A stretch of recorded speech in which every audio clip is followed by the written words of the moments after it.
Bonjour, bienvenue dans la nouvelle vidéo d'Émilie Mettet. Je suis venue aujourd'hui vous parler de la pleine lune qui aura lieu le 24 octobre 2018.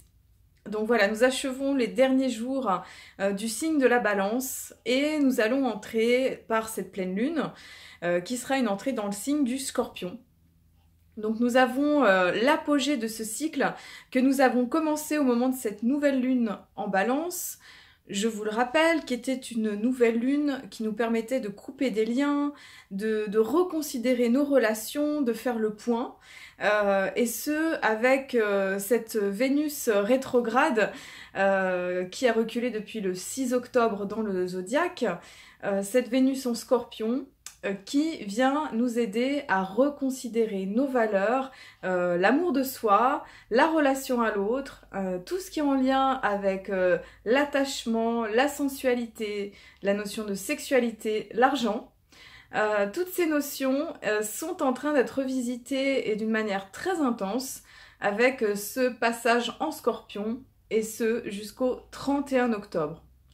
Donc cette pleine lune, on va dire qu'elle met le plein phare sur cette nouvelle lune, hein. Elle vient vraiment être cet apogée de ce cycle, parce que au moment de cette pleine lune justement, qui est cet apogée, le soleil sera conjoint avec Vénus, donc soleil en Scorpion, et sera opposé à la lune et Uranus en Taureau. Donc nous sommes vraiment dans une pleine lune qui est très riche, très intéressante, qui va vraiment mettre le focus sur notre relation à nous et à l'autre, et de voir encore une fois un petit peu plus profondément comment justement on aime, comment on rentre en relation affective, comment on crée et on noue des liens, mais surtout comment on est dans notre intégrité, dans notre authenticité. C'est vraiment une pleine lune qui nous propose, qui nous fait faire le focus sur le fait de couper avec le passé, de faire le point en fait de nos relations antérieures, et qui vient nous proposer quelque part de venir changer quelque chose, de venir vraiment exister d'une autre façon, aimer d'une autre manière, chercher le côté inconditionnel, se déployer dans une autre profondeur. Ce soleil en Scorpion, donc l'énergie du Scorpion, c'est vraiment une énergie qui nous demande d'aller chercher le monde d'en bas, ce monde chthonien, ce monde, entre guillemets, je dis des guillemets parce que des enfers, ce monde qui est régi par Pluton. Plutos en grec, ça veut dire la richesse. Donc c'est ce monde d'en bas qui peut faire très peur, et en même temps, dans ce monde-là, il y a toute la profondeur, il y a toutes les richesses du monde. Et là, avec l'accent de cette pleine lune, hein, qui va être très intense, dans cette entrée vraiment dans le signe du Scorpion, qui viendra vraiment mettre le focus, je dirais avec une intensité, avec une subtilité encore plus profonde, pour nous voir, c'est ça, pour nous voir encore plus profondément, sentir vraiment comment on aime, comment justement, quels sont ces mécanismes de l'amour à l'intérieur de nous, de la vie affective. Avec cette Vénus qui est rétrograde, l'accent il est vraiment mis sur le fait de débloquer des situations antérieures, des situations qui ont pu appartenir à notre passé, aussi à notre passé familial, à notre arbre généalogique, et aussi à nos vies antérieures. Voilà. C'est vraiment un moment où l'accent, où le travail proposé, quelque part la proposition de l'univers, comme j'ai envie de le dire, cette proposition de l'univers vient nous mettre le focus sur nos expériences passées, et de voir quelque part quelles traces elles ont pu laisser à l'intérieur de nous-mêmes, quelles traces elles ont pu laisser dans notre cœur, dans notre âme, dans notre corps. De voir ces traces, donc vraiment avec ce soleil-Vénus en Scorpion, hein, c'est vraiment cette conscience de l'amour, mais bien au-delà de ça, c'est vraiment aller voir, mettre de la lumière c'est mettre de la lumière dans le monde de Plutos. C'est mettre de la lumière dans ce monde d'en bas et pour vraiment se regarder dans nos fonctionnements, dans nos mécanismes. Et j'ai envie de le dire avec le Scorpion qui est un signe d'intensité, de profondeur. C'est un signe vraiment qui triche pas, qui met pas de phare, qui est vraiment dans le fait de voir les choses telles qu'elles sont, d'être perspicace, d'avoir vraiment cet œil au laser et cette profondeur. J'ai envie de dire que là, quelque part, un vrai travail de prise de conscience et je dirais même de transmutation, de transformation alchimique peut être possible. J'ai envie de dire si on prend vraiment la proposition de l'univers qui est donnée, parce que vraiment c'est une proposition, c'est un train qui passe et puis comme j'aime le dire, eh bien on a le choix, soit on monte dedans, soit on monte pas dedans, mais voilà, on a toujours le choix dans la vie. Hein. Voilà, donc c'est intéressant vraiment ce focus qui est mis là, en plus avec cette Vénus qui recule dans le zodiaque, donc je vous le rappelle, qui se rapproche de la Terre, qui nous permet de regarder les choses et de reconsidérer, vraiment. En opposition, donc nous sommes au moment d'une pleine lune.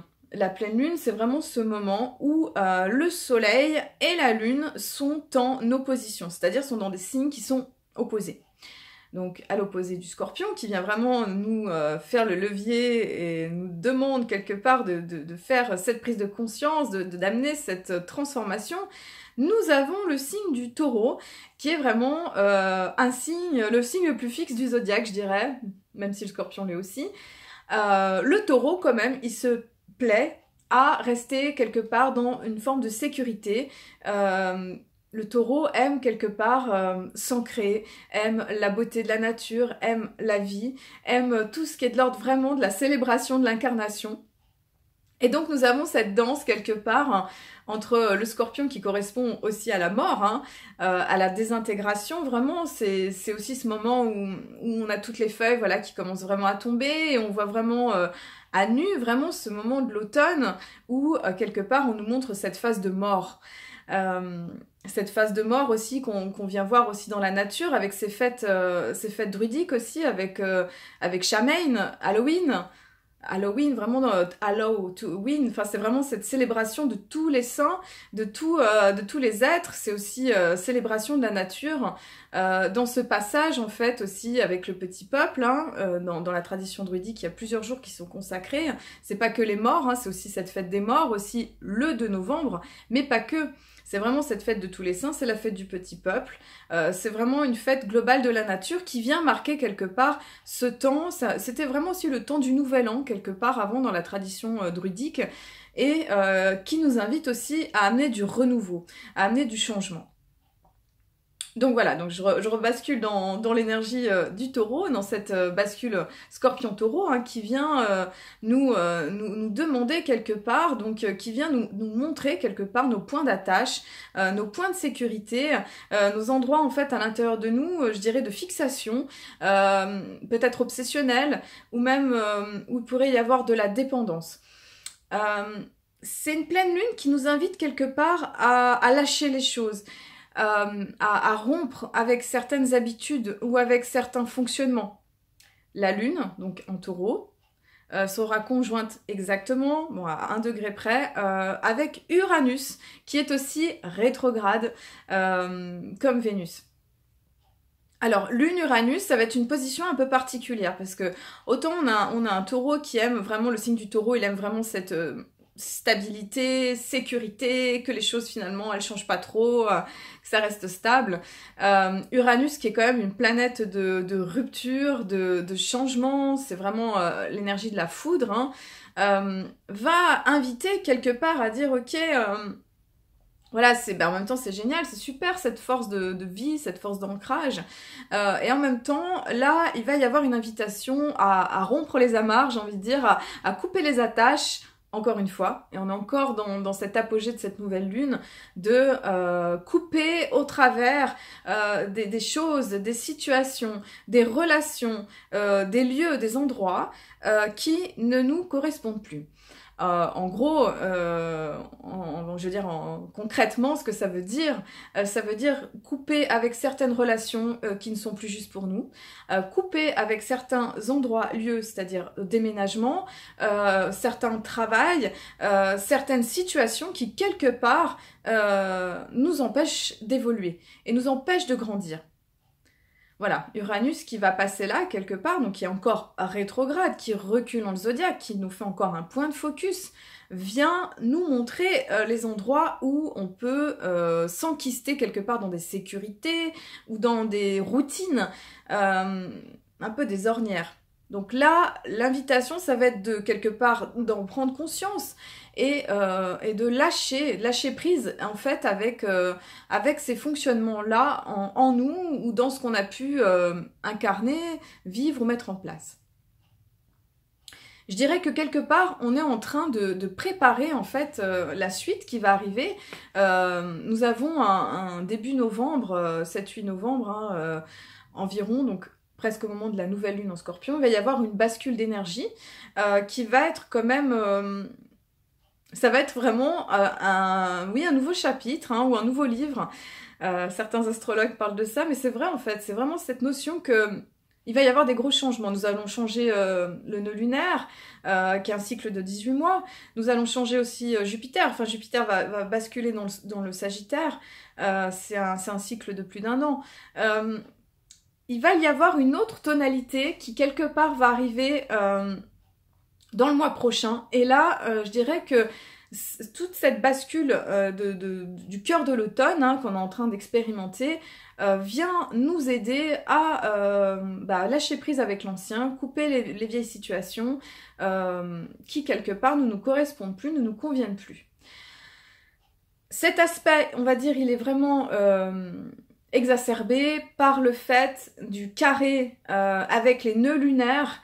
Je le rappelle, le nœud lunaire, donc en fait notre but de l'année, se trouve encore dans le Lion, donc on en profite, il reste plus que quelques semaines. Ça va basculer après dans le Cancer, ça serait une toute autre énergie, donc on est vraiment dans cette énergie du Lion. Qui sera là à heure de Paris, je précise bien, parce que selon où on se positionne dans le monde entier, ça change. En tout cas, heure de Paris, l'invitation, elle va être vraiment d'être au cœur de soi, s'écouter avec beaucoup d'amour, hein, vraiment l'amour de soi est au cœur de toute chose en ce moment. Et je dirais même que là, vraiment le focus, il est fait sur les relations affectives, hein, quand même, parce que bon, il y a une conjonction avec Vénus. Et ce qui est intéressant encore aussi avec cette pleine lune, c'est que le nœud nord se trouve en maison 4 et la maîtresse de la maison 4, c'est la lune, se trouve donc, c'est l'opposé du soleil, donc c'est intéressant au taureau. Donc c'est un moment quelque part pour trouver, je dirais, l'équilibre des polarités. Je dirais que plus globalement, on est en train de faire une grande guérison dans nos polarités féminines, masculines, dans notre unité intérieure et dans notre danse cosmique de notre être, dans notre unité, dans notre symbiose intérieure. Certains parlent de flammes jumelles, d'une manière plus globale. Et en même temps, c'est vrai qu'il y a cette énergie de la flamme jumelle, c'est-à-dire de complémentarité à l'intérieur de nous déjà, d'osmose et de mariage intérieur, d'aller trouver quelque part notre alchimie intérieure pour pouvoir quelque part entrer en relation avec l'autre d'une manière juste.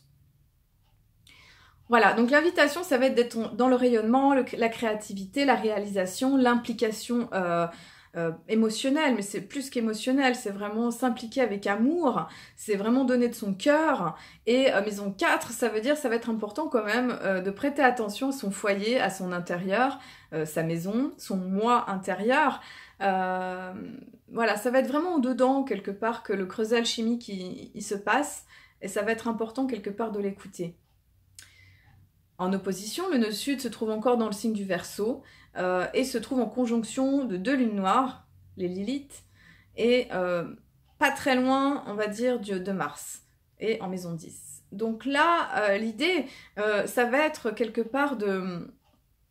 C'est une période vraiment karmique par excellence, hein. C'est vraiment un moment où on vient couper au travers d'anciennes situations du passé qui ne nous conviennent plus dans les relations, hein, d'une manière globale, hein, affective, familiale, amicale, relation au travail, enfin vraiment toute cette manière quelque part d'entrer d'une manière globale en relation avec les autres.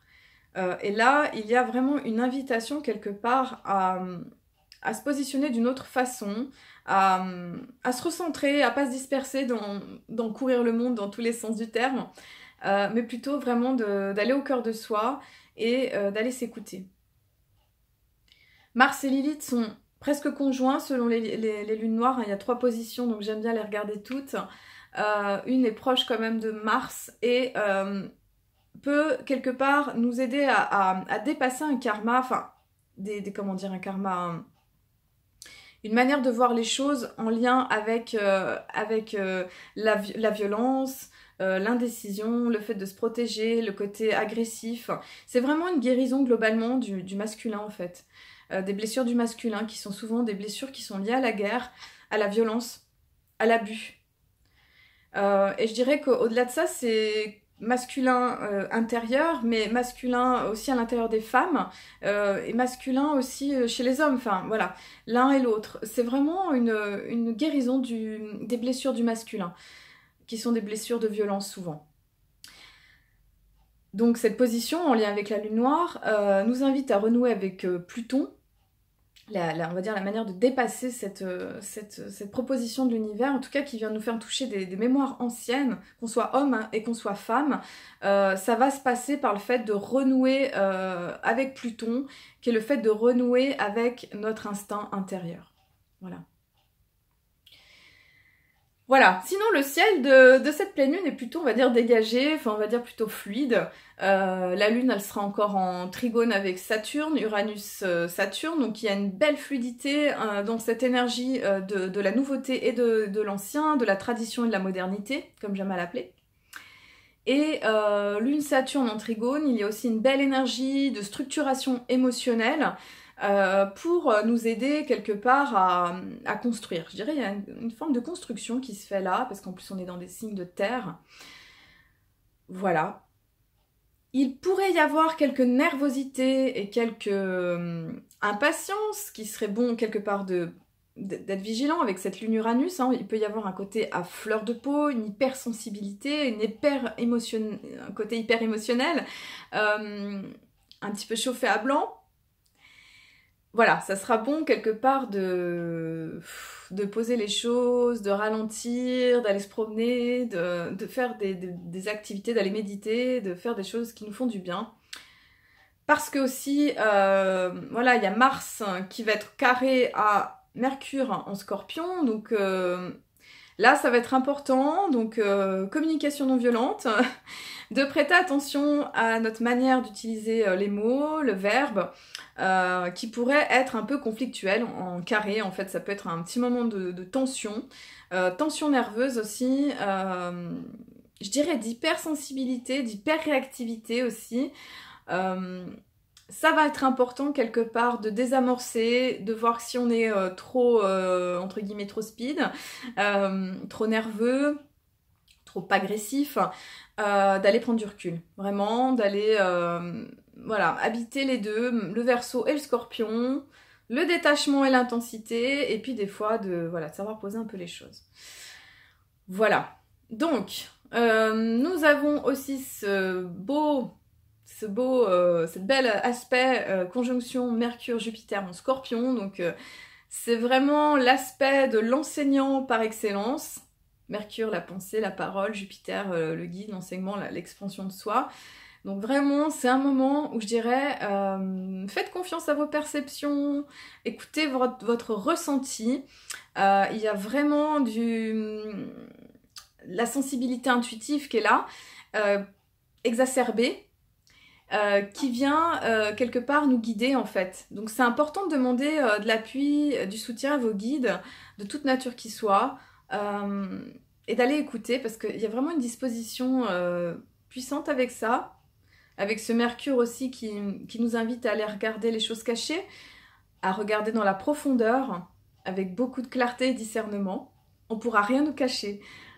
Et voilà, on aura un côté qui perce les secrets à jour pour beaucoup d'intensité. Jupiter se trouve aussi dans la maison 7 et nous invite quelque part à une expansion relationnelle aussi, à faire confiance à la relation, à l'association avec l'autre. Il y a une idée vraiment d'expansion qui va venir à cet endroit-là. La part de fortune se trouve aussi en Scorpion, maison 7, et nous invite à aller dans la transformation, la régénération, l'intensité, aussi la sexualité.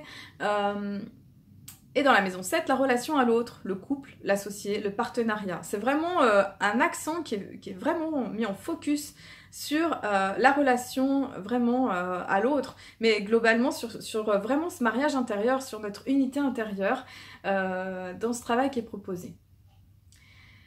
Jupiter, Mercure donc sont en trigone avec Neptune et viennent encore aiguiser notre intuition, notre perception, notre instinct, nos prémonitions, j'ai envie de dire. Soyez attentifs aux messages de l'univers qui, si vous montez votre vibration et votre fréquence, et si vous posez des questions ou si vous vous posez des questions, quelque part viendra vous répondre. Et là, j'ai envie de dire, si vous êtes branché sur la bonne fréquence, vous pouvez entendre les réponses en fait. Voilà. C'est important d'entendre ça pour tous les questionnements qu'on vit dans le quotidien, tous et un chacun. On est quand même beaucoup mis au défi dans notre vie quotidienne.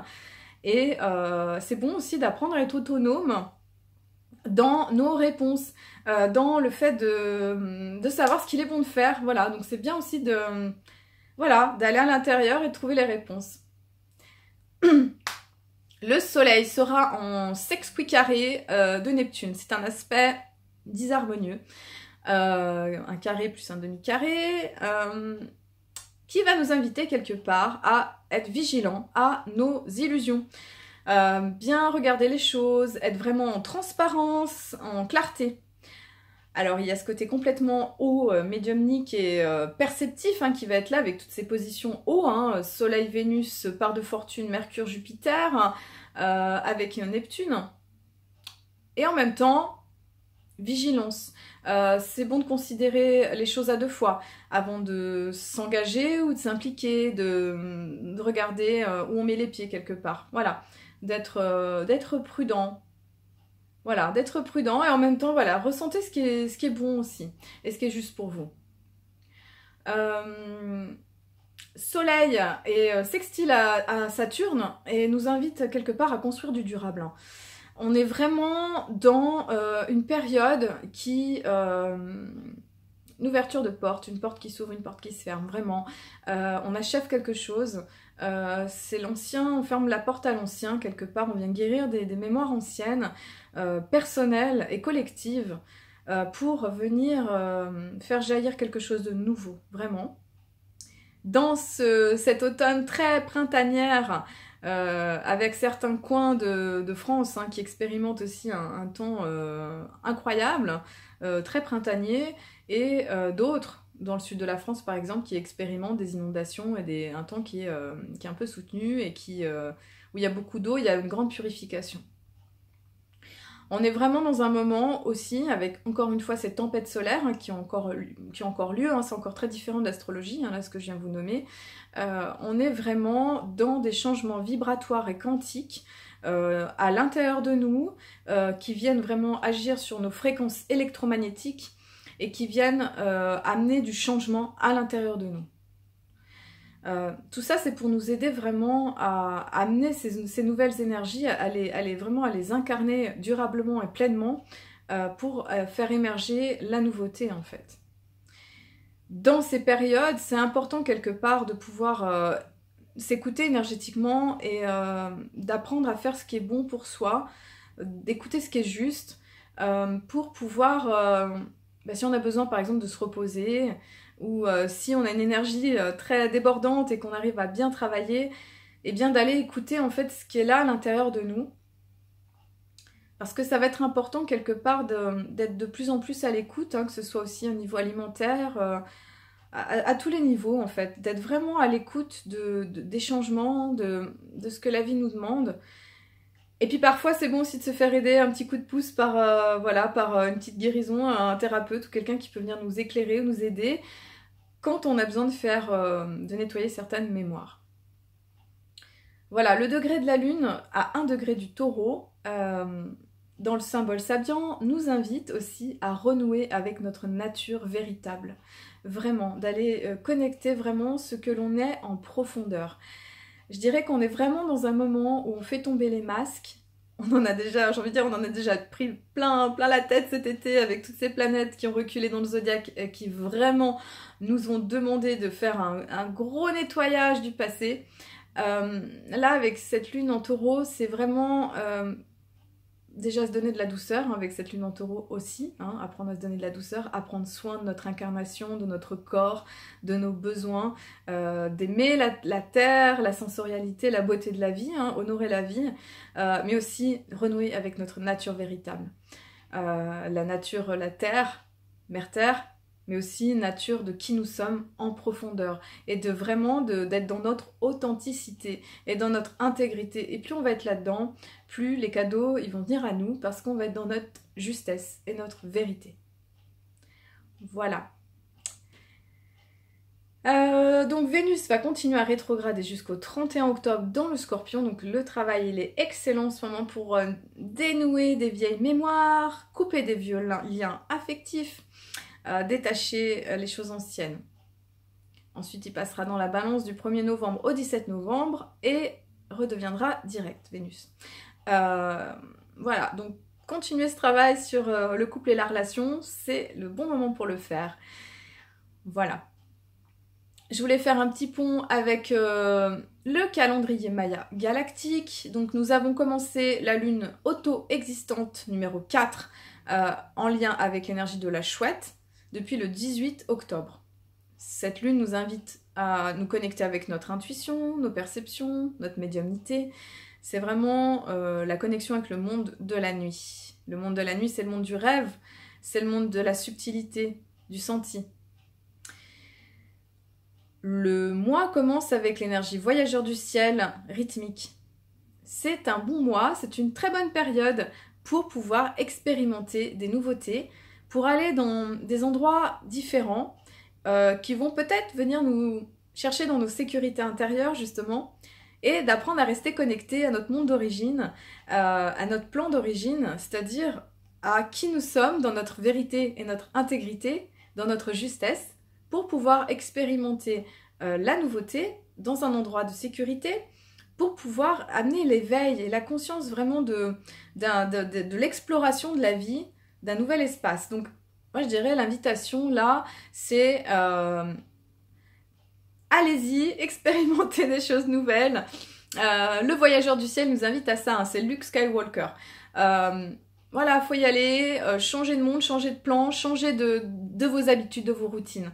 Ça va être important d'oser, de miser, de faire confiance, et de miser gros, j'ai envie de dire, et voilà, de se laisser porter par la vie. Voilà, ça c'est du 18 octobre au 14 novembre.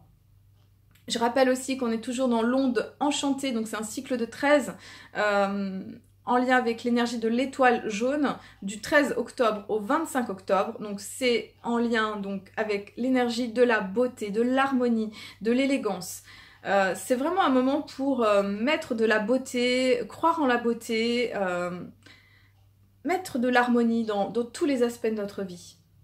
Et à partir du 26 octobre, nous allons expérimenter un nouveau cycle de 13 en lien avec l'énergie du dragon rouge, qui vient nous faire recommencer un nouveau cycle du Tzolk'in, calendrier sacré Maya. Ça veut dire que c'est un nouveau commencement, c'est un nouveau début qui arrive. Donc tout ça, c'est en train de se mettre en place juste au moment où je vous ai dit il va y avoir ce changement au mois de novembre, pour nous aider quelque part à instaurer du neuf dans nos vies. Et bien voilà, je termine cette vidéo. Je suis toujours disponible pour faire des consultations si vous avez envie et besoin. Vous pouvez vous connecter à mon site emiliemettet.com pour des guérisons aussi. Et eh bien je vous souhaite une très belle pleine lune du Scorpion. Une belle fin de mois d'octobre avec cette fin d'énergie de la balance dans la douceur, la beauté et l'harmonie. Et un beau passage dans ces énergies du scorpion, dans ces énergies de transformation, d'aller accepter les changements pour pouvoir renaître. Je vous invite à une belle renaissance et je vous dis à très bientôt pour la prochaine nouvelle lune. Je vous remercie, à très bientôt.